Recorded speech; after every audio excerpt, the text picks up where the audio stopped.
আসসালামু আলাইকুম দর্শক। লন্ডন থেকে স্বাগত জানাচ্ছি আমি কাজী হেমায়েতুদ্দিন মিশন এবং সমসাময়িক বাংলাদেশের রাজনীতি এবং ভূরাজনীতি নিয়ে আমাদের সঙ্গে আলোচনায় আজকে অতিথি হিসাবে আছেন মনোজ দাসের প্রীতি ও শুভেচ্ছা নিন। খুব সম্প্রতি দুই তিন দিন আগে একটা বড় ঘটনা ঘটে গেছে বিশ্ব রাজনীতিতে, যার সঙ্গে ভারত যুক্ত আছে। খবরটা খুব একটা প্রচার আমি দেখিনি, আমাদের এখানে সংবাদপত্রে অবশ্যই আছে ছোট করে, কিন্তু সোশ্যাল মিডিয়াতে, বিশেষত পশ্চিমবঙ্গের সোশ্যাল মিডিয়াতে এই খবরটা বড় কোনো জায়গা পেয়েছে বলে আমি অন্তত দেখতে পাইনি। অথচ কারণ আমাদের এখানে অনেকগুলো ব্যাপার আছে, বারুইপুর ঘটে গেছে, এর মধ্যে বারুইপুরের খুন ধর্ষণ এবং হত্যাকাণ্ড এসবগুলো ঘটে গেছে, নানা রকম গোলমাল হয়েছে, একটা সাম্প্রদায়িক দাঙ্গার মুখোমুখি এসছে বারুইপুর। শুভেন্দু অধিকারীর সরকার খুব কড়া হাতে পরিস্থিতিটাকে নিয়ন্ত্রণ করতে পেরেছেন। এটার জন্যে এই খবরটা হয়তো এইসব নিয়েই ব্যস্ত থাকার জন্য এই খবরটা খুব বেশি করে উঠে আসেনি, কিন্তু উঠে আসা দরকার ছিল। খবরটি পশ্চিমবঙ্গের নয়, কিন্তু এটা ভারতের জন্য একটা খুব বড় খবর। খবরটা হচ্ছে ভারত কানাডার সম্পর্ক নিয়ে। এই সম্পর্ক আপনারা অনেকেই জানেন যে গত প্রায় 2.5 থেকে 3 বছর এই সম্পর্কের জন্য ভারত কানাডার যে যোগাযোগ এবং ভারত কানাডার সম্পর্ক সেটা খুব খারাপ জায়গায় পৌঁছেছিল। সেটা পৌঁছেছিল যে কারণে, সেই কারণগুলো নিয়ে এখন কিছু কথা বলবো এবং কেন সম্পর্কটা খারাপ হয়েছিল সেই বিষয়গুলো নিয়ে, কোথায় পৌঁছেছিল সম্পর্ক সেটা নিয়ে আলোচনা করব। দেখুন, ঘটনাটা ঘটেছিল 2023 সালের সেপ্টেম্বরে। হঠাৎ করে বিশ্ব রাজনীতিতে যাকে বলে একেবারে বিস্ফোরণ, সেইটা ঘটে গিয়েছিল। কানাডার প্রধানমন্ত্রী তখন জাস্টিন ট্রুডো, তিনি সংসদে দাঁড়িয়ে এমন একটি অভিযোগ করলেন যা শুধু ভারত কানাডা সম্পর্কই নয়, গোটা বিশ্বের কূটনৈতিক মহলকে নাড়া দিয়ে দিল। এবং এই নাড়া যে বিশ্বের কূটনৈতিক মহলকে নাড়া দিল, সেটা হচ্ছে ভারত সরকার এই রকম কাজ করতে পারে। মানে ভারতের যে ছবি সারা পৃথিবীতে ছিল, সেই ছবিটাকেই যেন ট্রুডো ধ্বংস করে দেওয়ার চেষ্টা করলেন। কি বলেছিলেন ট্রুডো? জাস্টিন ট্রুডো, কানাডার প্রধানমন্ত্রী, তিনি পার্লামেন্টে অভিযোগ করলেন ভারতের সরকারি এজেন্টদের সঙ্গে শিখ বিচ্ছিন্নতাবাদী হরদীপ সিং নিজ্জার হত্যার সম্ভাব্য যোগসূত্র রয়েছে, যার অর্থ বাংলা করে বলতে গেলে নিজ্ঝর হত্যা করেছে ভারতের এজেন্টরা, ভারতীয় এজেন্টরা। এটা কারা মনে করছে? জাস্টিন ট্রুডো বলেছিলেন এটা মনে করছে কানাডার পুলিশ।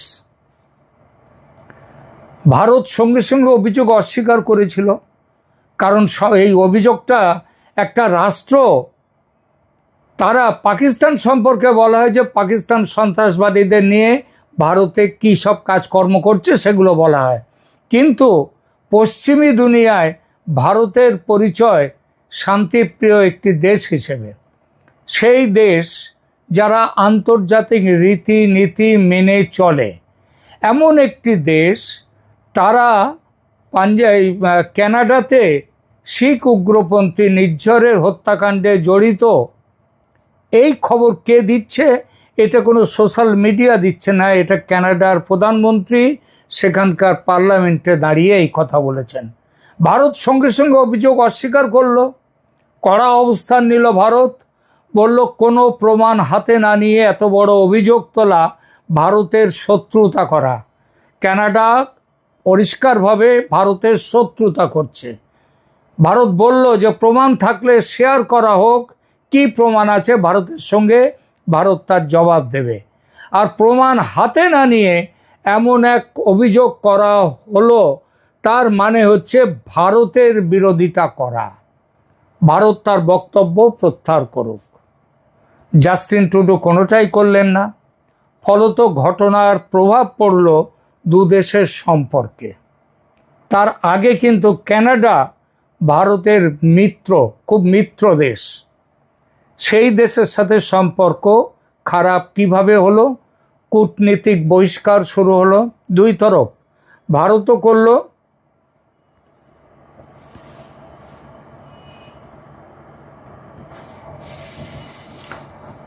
কানাডা কূটনীতিক বহিষ্কার করলো, ভারতও কূটনীতিক বহিষ্কার করলো।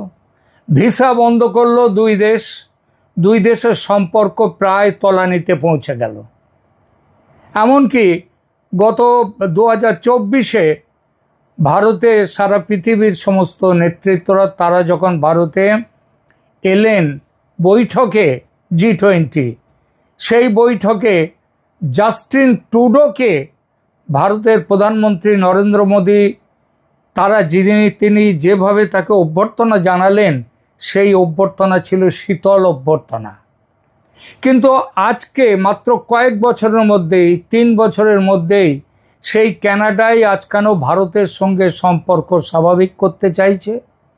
কেন নতুন প্রধানমন্ত্রী কানাডার মার্ক কার্নে তিনি হাঁটছেন জাস্টিন ট্রুডোর একেবারে উল্টো পথে? কেন ভারতের সঙ্গে নতুন অধ্যায় শুরু করতে চাইছেন মার্ক কার্নে, কানাডার বর্তমান প্রধানমন্ত্রী? আর কেনই বা শুধু ভারত কানাডা নয়, মার্কিন তদন্তে পর্যন্ত, আমেরিকাও এই বিষয়টা তদন্ত করেছিল। আমেরিকা সেই তদন্তে পেয়েছে দুজন ভারতীয়কে এই খুনের পেছনে পেয়েছে, এই হত্যাকাণ্ডের পেছনে পেয়েছে। কিন্তু তাদের নাম হচ্ছে গোল্ডি ব্রার আর লরেন্স বিষ্ণোই। তাদেরকে পেয়েছে, তাদেরকে আমেরিকার আদালত, আমেরিকার সরকার তাদেরকে অভিযুক্ত করেছে ঠিকই, কিন্তু কানাডার জাস্টিন ট্রুডোর ভাষায় ভারতের সরকারের সঙ্গে তাদের যোগাযোগ, তারা ভারতের এজেন্ট হয়ে নির্ঝরকে খুন করেছে, এই কথা আমেরিকা আর বলছে না। তখন কিন্তু আমেরিকা চুপ ছিল ট্রুডো যখন বলেছিলেন এই কথা। আজ কেন এই যে হলো, এই ঘটনার আজকের যে পরিস্থিতিটা তৈরি হলো, সেটা কেন, এই গোটা ঘটনাটা আমরা বিশ্লেষণ করব এই প্রতিবেদনে। প্রথমে অল্প করে বলি, কে ছিলেন নির্ঝর? তার পুরো নাম হরদীপ সিং নির্ঝর। ছিলেন কানাডার নাগরিক, শিখ, বুঝতেই পারছেন। কিন্তু ভারত তাকে বহু বছর ধরেই খালিস্তানপন্থী জঙ্গি হিসেবে চিহ্নিত করেছিল। খালিস্তানপন্থী জঙ্গিরা তারা ভারত থেকে বিচ্ছিন্ন হয়ে ভারতের মধ্যে শিখদের নিয়ে আলাদা রাষ্ট্র করতে চায়। ভারতের অভিযোগ কী ছিল? এই হরদীপ সিং নির্ঝর কানাডায় বসে ভারতের বিরুদ্ধে বিচ্ছিন্নতাবাদী কার্যকলাপ চালাতেন। ভারত একাধিকবার তার বিরুদ্ধে ব্যবস্থা নেওয়ার অনুরোধ করেছিল কানাডাকে। আমেরিকাতেও খালিস্তানপন্থীদের বেশ কিছু, তাদের সেখানটাও শক্তি আছে। তারা আমেরিকাকেও ভারত বলেছে তাদের খালিস্তানপন্থীদের ব্যাপারে তারা সতর্ক হতে। কিন্তু কানাডা বলেছিল কি, ভারতের অভিযোগ আদালতে টিকবে এমন কোনো প্রমাণ তাদের কাছে নেই। অর্থাৎ খালিস্তানপন্থী জঙ্গিরা কানাডায় এইসব কাজ করছে ভারত বিরোধী, এর কোনো প্রমাণ তারা পায়নি। আর এ কথা বলে জাস্টিন ট্রুডোর সরকার খোলা ছুট দিয়ে রেখেছিল খালিস্তানি জঙ্গিদের কানাডাকে হেডকোয়ার্টার হিসেবে ব্যবহার করে বিচ্ছিন্নতাবাদী খালিস্তানি জঙ্গি আন্দোলনকে ভারতে ছড়িয়ে দিতে। তারা কোটি কোটি ডলার তারা পাঠিয়েছে ভারতে। ভারতের বিভিন্ন আন্দোলনে তারা ওখান থেকে অর্থ সাহায্য দিয়েছে। তাদের লোকজন খালিস্তানিরা এসে এই যে কৃষি বিদ্রোহ, কৃষি আন্দোলন হলো, তার পেছনেও কানাডার খালিস্তানিদের বড় ভূমিকা। এই যে কেজরিওয়ালের আম আদমি পার্টি, তারা পাঞ্জাবে তারা যে ক্ষমতায় এসছে, তাদের পেছনেও ছিল এই শিখ উগ্রপন্থী যারা কানাডায় আছে, অন্যান্য দেশে আছে, তাদের সাহায্য। তারা সব রকমের সাহায্য করেছে, অর্থ সাহায্য থেকে সব কিছু। তো 18ই জুন 2023-এ কানাডার একটি প্রদেশ, তার নাম হচ্ছে ব্রিটিশ কলম্বিয়া, সেই ব্রিটিশ কলম্বিয়ার অন্তর্ভুক্ত একটি শহরের নাম সারে, এই সারের একটি গুরুদ্বারের সামনে, শিখদের ধর্মস্থান গুরুদ্বার, তার সামনে গুলি করে হত্যা করা হয় নির্ঝরকে। প্রথমে মনে করা হয়েছিল এটা হয়তো গ্যাং ওয়ার, মানে বিভিন্ন গ্যাং থাকে না গুন্ডাদের, সেই গুন্ডাদের গ্যাং ওয়ার, সেভাবেই দেখা হচ্ছিল হত্যাকাণ্ডটি। কিন্তু 3 মাস পরে সব কিছু পাল্টে যায়। মাস 3 পরে কানাডার জাতীয় সংসদে কানাডার প্রধানমন্ত্রী জাস্টিন ট্রুডো বললেন তাদের কাছে এমন তথ্য এসেছে যা ভারতীয় সরকারি এজেন্টদের, তারা যে এই খুনের পেছনে যুক্ত ছিল তার ইঙ্গিত দিচ্ছে। অর্থাৎ এই কাণ্ড, ভারত হত্যাকাণ্ড ভারত করিয়ে থাকতে পারে এমন ধারণা করার যথেষ্ট প্রমাণ তারা পেয়েছে। ভারত প্রমাণ চাইছে, কিন্তু আবার সে প্রমাণ দেবে না।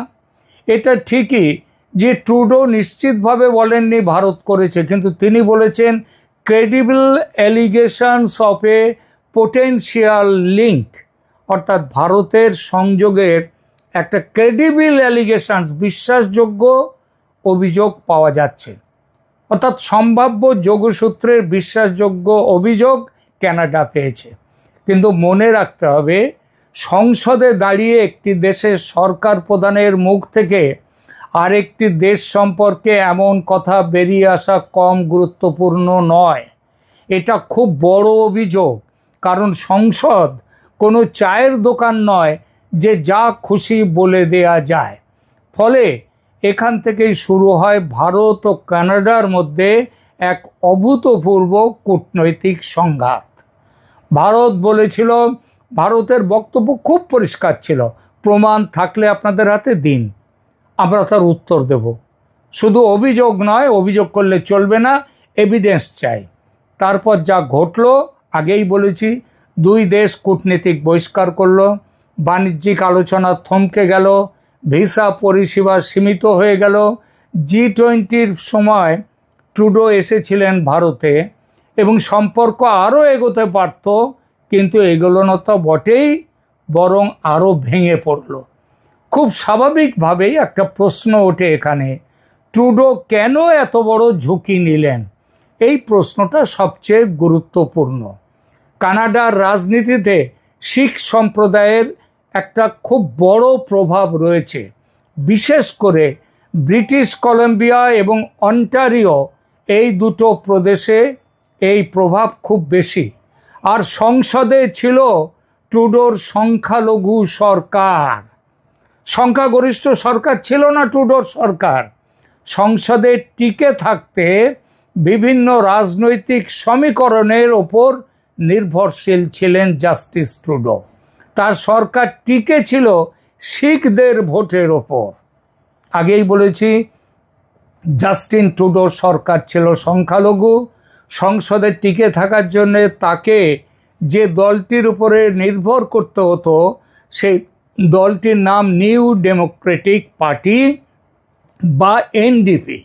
আর এই এনডিপির নেতা ছিলেন শিখ বংশোদ্ভূত জগজিৎ সিং, যিনি খালিস্তান প্রশ্নে ভারতের অত্যন্ত কঠোর সমালোচক। এছাড়া ব্রিটিশ কলম্বিয়া ও অন্টারিওর মতো প্রদেশে শিখ ভোট ব্যাংক খুব বড় ভোট ব্যাংক। কানাডার নির্বাচনী রাজনীতিতে শিখ ভোট ব্যাংকের গুরুত্বপূর্ণ ভূমিকা আছে। ফলে ট্রুডো সরকারের ভারত নীতি দেশীয় রাজনৈতিক সমীকরণের প্রভাব থেকে মুক্ত ছিল না। শিখদের মন জুগিয়ে চলতে হতো তাকে, আর সেই করতে গিয়েই তিনি ভারতের বিরুদ্ধে মুখ খুলেছেন, খালিস্তানি উগ্রপন্থীদের সমর্থন দিয়েছেন পরোক্ষে। আর ভারতও তার দিক থেকে বারবার একই কথা বলেছে যে কানাডা খালিস্তানপন্থী উগ্রপন্থীদের স্বর্গরাজ্য হয়ে উঠেছে। ভারতের যুক্তি ছিল বাক স্বাধীনতা আর সন্ত্রাসবাদ এক জিনিস নয়, এই বক্তব্য নতুন নয়, বহু বছর ধরেই ভারত এই যে অভিযোগ করে আসছে কানাডার বিরুদ্ধে, অভিযোগ করে আসছে, সেটা সরকার টু সরকার আলোচনা। তারপর কি ঘটলো তদন্ত তো চলছিল।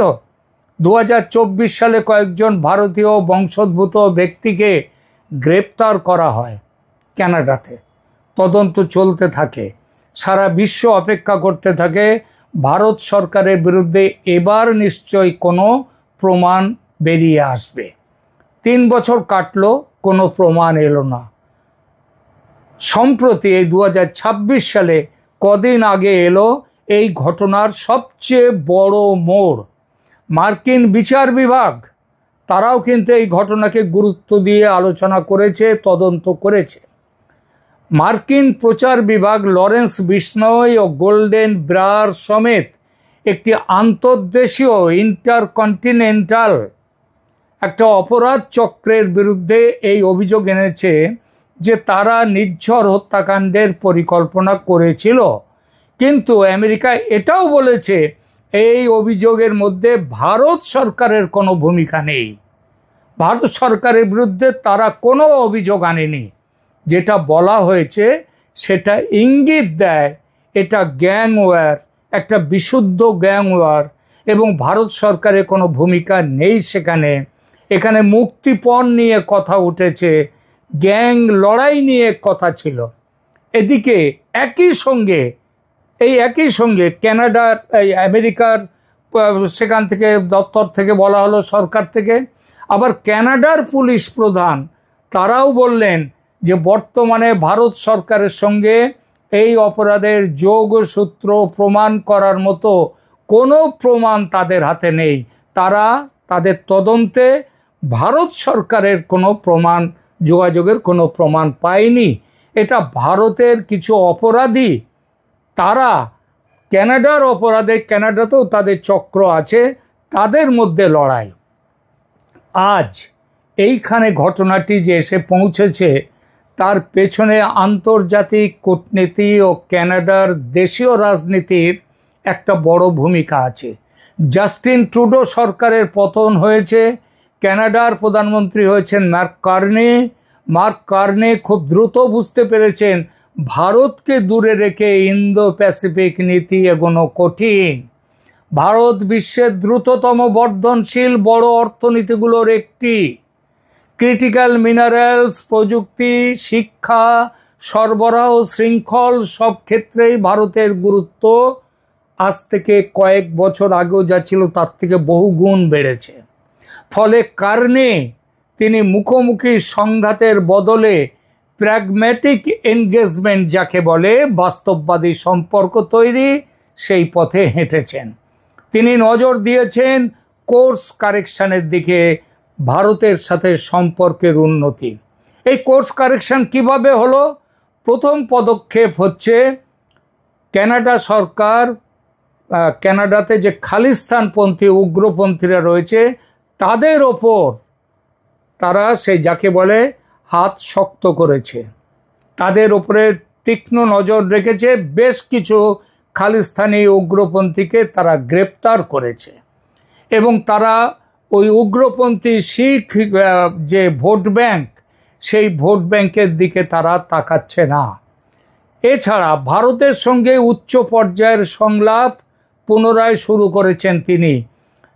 আরেকটা পদক্ষেপ হচ্ছে, দেখবেন এই প্রসঙ্গে G7 যে বিশ্বের কিছু বড় দেশের যে সংগঠন, তার সদস্য না ভারত নয়, কিন্তু ভারত তার সদস্য না হওয়া সত্ত্বেও ট্রাম্পের মতামত না নিয়েই প্রধানমন্ত্রী নরেন্দ্র মোদীকে আমন্ত্রণ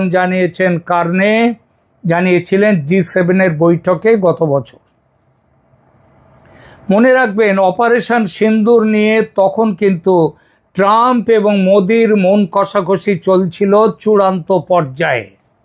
ট্রাম্প বলছিলেন না যে তিনি এই যুদ্ধ থামিয়ে দিয়েছেন, তিনি ভারত এবং পাকিস্তান দুজনেই তাকে রিকোয়েস্ট করে মধ্যস্থতা করেছে, তার জন্যই যুদ্ধ থামিয়েছেন তিনি। পাকিস্তান সেটা মেনে নিয়েছিল, বলেছিল। ভারত সেটা মানেনি। শুধু নয়, ভারত তার একবার নয় বহুবার যখনই ট্রাম্প এই কথা বলেছেন, ভারত তার বিরোধিতা করেছে। এবং তা সত্ত্বেও কানাডার প্রধানমন্ত্রী, যখন এই রকম গোলমাল চলছে ভারতের সাথে আমেরিকার, সেই সময় মার্ক কার্নে ভারতের প্রধানমন্ত্রী নরেন্দ্র মোদীকে কানাডায় নিমন্ত্রণ করেছিলেন G7 বৈঠকে উপস্থিত থাকতে, এবং মোদী গিয়েছিলেন। তারপরে কি হয়েছিল?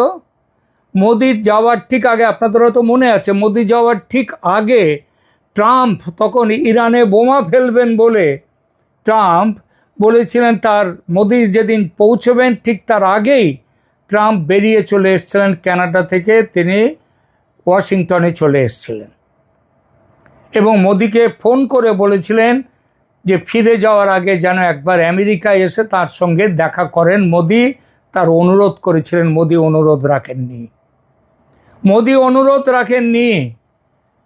এরপরে দেখুন, দুই দেশের মধ্যে, কানাডা এবং ভারতের মধ্যে কূটনৈতিক যোগাযোগ আবার আগের জায়গায় ফিরিয়ে নিয়ে গেছেন মার্ক কার্নে। চতুর্থত, বাণিজ্য, জ্বালানি, যেটা হচ্ছে পারমাণবিক জ্বালানি, গুরুত্বপূর্ণ খনিজ ও শিক্ষাক্ষেত্রে কানাডার সঙ্গে ভারতের নতুন সহযোগিতার উদ্যোগ নিয়েছে দুই দেশ। কার্নে একটি বার্তা দিয়েছেন, নির্ঝর হত্যার তদন্ত যেমন চলছে তেমন চলবে, কিন্তু আমরা আগে ভারতের সম্পৃক্ততা নিয়ে যে কথা বলেছি সেই জায়গায় আমরা আর থাকছি না, আমরা আমাদের বক্তব্য প্রত্যাহার করে নিচ্ছি। এটাই তার কোর্স কারেকশন। নির্ঝর হত্যার তদন্তে ভারতের কোনো ভূমিকা পাওয়া যায়নি, এই ঘোষণা ভারতের একটা বিশাল কূটনৈতিক সাফল্য। জাস্টিন ট্রুডো ভারতকে দোষী ইঙ্গিত করে যা বলে দুদেশের সম্পর্ক খারাপ করেছিলেন, সেটা ছিল তার রাজনৈতিক বাধ্যবাধকতা, সেই সঙ্গে শিখ সম্প্রদায়কে হাতে রাখা, অর্থাৎ ভোট ব্যাংকের তাগিদে। ভারত সরকারের বিরুদ্ধে যে অভিযোগকে কেন্দ্র করে এত বড় কূটনৈতিক সংকট তৈরি হয়েছিল, তা ট্রুডোর ক্ষমতায় থাকার স্বার্থে, বাস্তবতার স্বার্থে নয়। সেই সম্পর্ক ভুলে কানাডার বর্তমান প্রধানমন্ত্রী মার্ক কার্নে সম্পর্ক পুনর্গঠনের পথে হেঁটেছেন। এটা নিঃসন্দেহে ভারতের সাফল্য, ভারতীয় কূটনীতির বড়সড় জয়। এই পরিবর্তনকে অনেক আন্তর্জাতিক বিশ্লেষক ভারতের কূটনৈতিক অবস্থান আরও ক্রমশই যে শক্তিশালী হচ্ছে এবং হয়ে উঠেছে সেই ইঙ্গিত দিচ্ছেন। প্রিয় দর্শক, আন্তর্জাতিক কূটনীতিতে আবেগের জায়গা খুব কম, সেখানে শেষ কথা বলে জাতীয় স্বার্থ। জাস্টিন ট্রুডোর সময় কানাডা ভারতকে প্রকাশ্যে অভিযুক্ত করেছিল, মার্ক কার্নে তার সময় সেই কানাডায় সম্পর্ক স্বাভাবিক করবার জন্যে আগের সেই অভিযোগকে প্রত্যাহার করলেন। নির্ঝর হত্যার তদন্ত চলবে, আদালত সিদ্ধান্ত নেবে, কিন্তু একই সঙ্গে বাস্তবতাও স্পষ্ট, ভারতের মতো একটি উদীয়মান শক্তির সঙ্গে দীর্ঘমেয়াদী সংঘাত বজায় রাখা কানাডার পক্ষেও সহজ নয়। সময়ই বলবে আদালতের চূড়ান্ত রায় এই ব্যাপারে কি আসে। কিন্তু আজ পর্যন্ত যে তথ্য সামনে এসেছে তা দেখায় এই বিতর্কের কূটনৈতিক অধ্যায়ে ভারত একটি গুরুত্বপূর্ণ জয় অর্জন করেছে, আর মার্ক কার্নে সেই সম্পর্ককে নতুন ভিত্তির উপরে দাঁড় করাবার চেষ্টা করছেন। প্রিয় দর্শক, আপনাদের কি মনে হয়, ট্রুডো কি ব্যক্তিগত রাজনৈতিক স্বার্থে এমন অভিযোগ করেছিলেন? মন্তব্যে আপনার মতামত জানান। ভিডিওটি ভালো লাগলে লাইক, শেয়ার ও সাবস্ক্রাইব করতে ভুলবেন না। দেখা হবে পরের পর্বে। ধন্যবাদ।